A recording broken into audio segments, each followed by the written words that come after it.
Hi, I'm Alex from the Human-Computer Integration Lab, and today I'm super excited to share with you a new haptic device for altering the friction of real surfaces.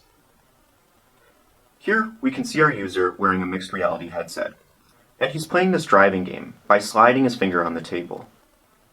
Now, when he drives through this virtual puddle, his car spins out, and the table suddenly feels slippery. But wait a moment, how can this ordinary table feel slippery? Let's drive through the puddle again, and I'll reveal our secret. We've been depositing a liquid coating onto the finger pad. This coating lubricates the finger, resulting in decreased surface friction.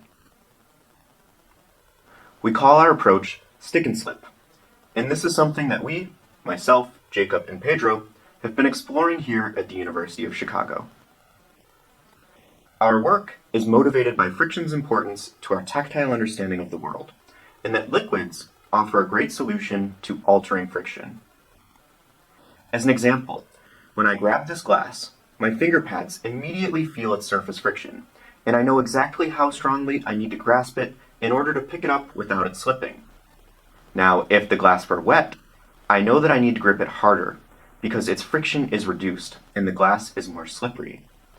So given friction's importance, it's no wonder that haptics researchers have been interested in friction as a way of providing feedback to users.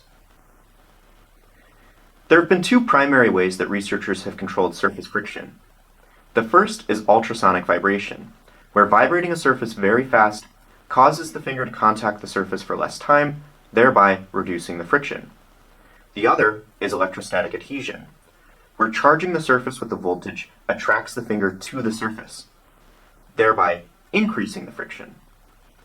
There have been numerous research devices like these, just to show a few, and even commercial products based on these approaches.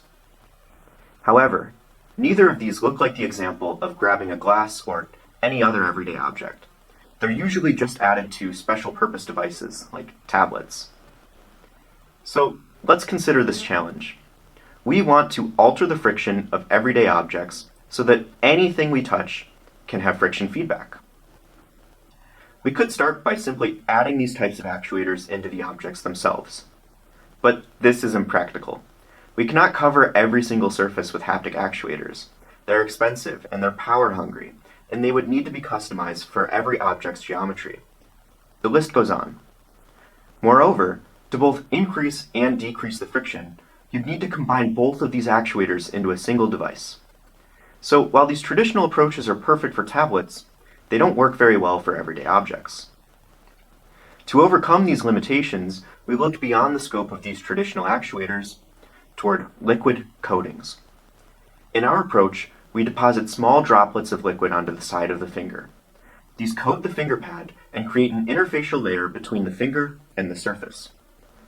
Depending on the liquid that we choose, we can either make it feel more slippery or more sticky. And after some time, this liquid dries up and the friction returns to normal.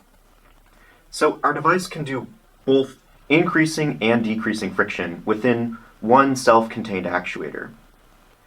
Perhaps more importantly, for surfaces that have been coated with liquids, the friction is almost independent of the surface's material. Therefore, the liquid coating influences the friction regardless of the surface that the user touches. And so, unlike these prior approaches that require adding actuators to every surface, our liquid-based approach can change the friction of practically any non-absorbent surface touched by the user. And so this is precisely why we explore this liquid-based approach. Now, for all of this to work, we really need to choose our liquids very carefully. To guide our selection, we set goals of optimizing for two parameters. First, we wanted liquids that can increase or decrease friction across a wide range, a sort of friction intensity. And secondly, we wanted liquids that are practical to use. That is to say, they simply evaporate away or they can be easily cleaned. As an example, something like oil might make for a fantastic liquid for decreasing friction, but its practicality is very poor because it doesn't evaporate. So it might not quite meet our goals. Additionally, we had some key qualifying criteria for selecting candidate fluids, such as skin safety, cleanliness, low viscosity for pumping, and more, as detailed in our paper. So from these criteria, we curated a list of 9 candidate fluids to evaluate. Firstly, we include water as our baseline liquid. Additionally, we include oil as an example of a great lubricant in order to help frame our analysis. We also found water-based liquids, such as lubricants, which we expected to decrease the friction, and thickened water, a viscous gel which we expected to increase the friction. We were also interested in isopropyl alcohol, or IPA, and acetone. While people don't commonly think of these as lubricants, we suspected that their rapid evaporation could be practical. Additionally, they're skin-safe in our small droplet quantities, and they can even be found in cosmetic products. Finally, we tested sugar water and honey mixed into solvents like IPA. Most of us have felt the stickiness of sugary liquids like fruit juice. This is caused by sugar's hydrogen bonds with water. We wanted to see if we could create thin, adhesive layers on the Fingerpad by mixing sugar water with IPA. So now that we've got this long list of candidates, how can we narrow this down to usable, sticky, and slippery liquids? Well, we ran a tournament. We designed 4 experiments to evaluate each liquid's ability to alter friction, as well as their practicality.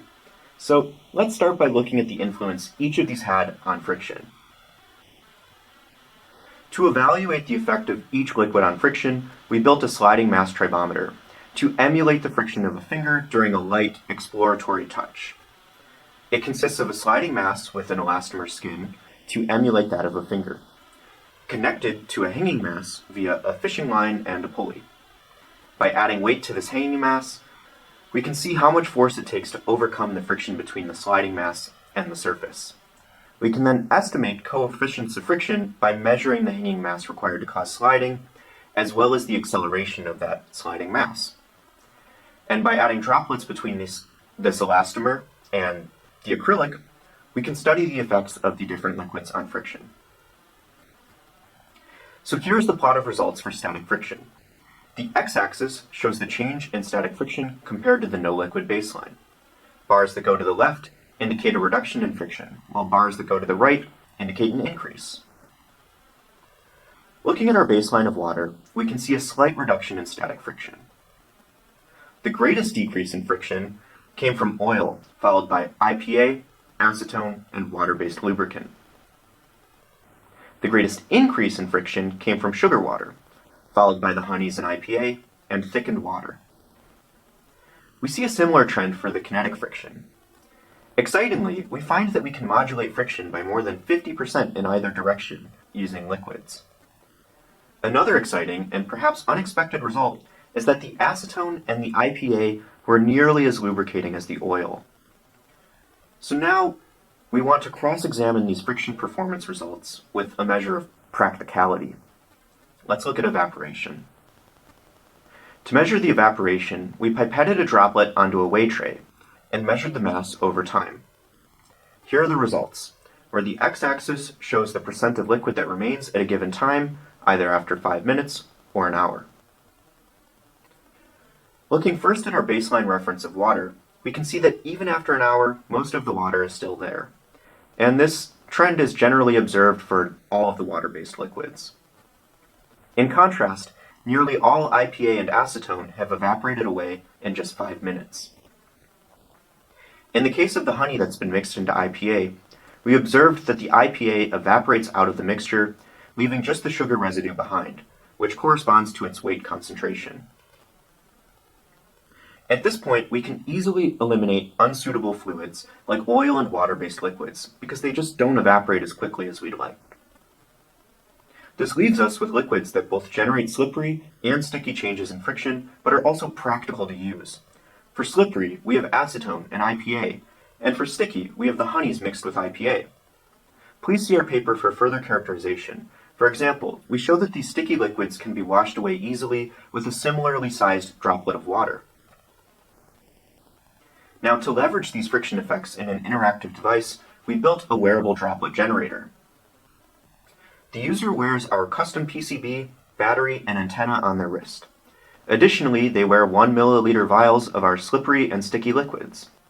Micropumps pump this liquid from the vials to the Fingerpad, where our user wears our microfluidic device that has nozzles that generate the droplets onto the Fingerpad. Importantly, this droplet generator only contacts the sides of the fingers. It leaves the user's finger pad free to still feel the world. Now, to see more of what this device enables, let's return to our user in mixed reality. Again, the user feels slippery going through the virtual puddle, which we now know is from alcohol. Now the user goes through a different virtual effect, honey, and feels the friction increase.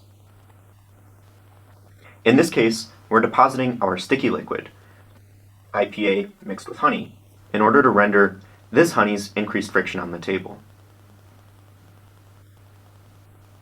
Since our approach lets users still feel the real world, they can easily feel the texture of those toy speed bumps, and we can also easily augment the friction of this toy ramp to feel slippery, like ice, without any modification to the toy itself.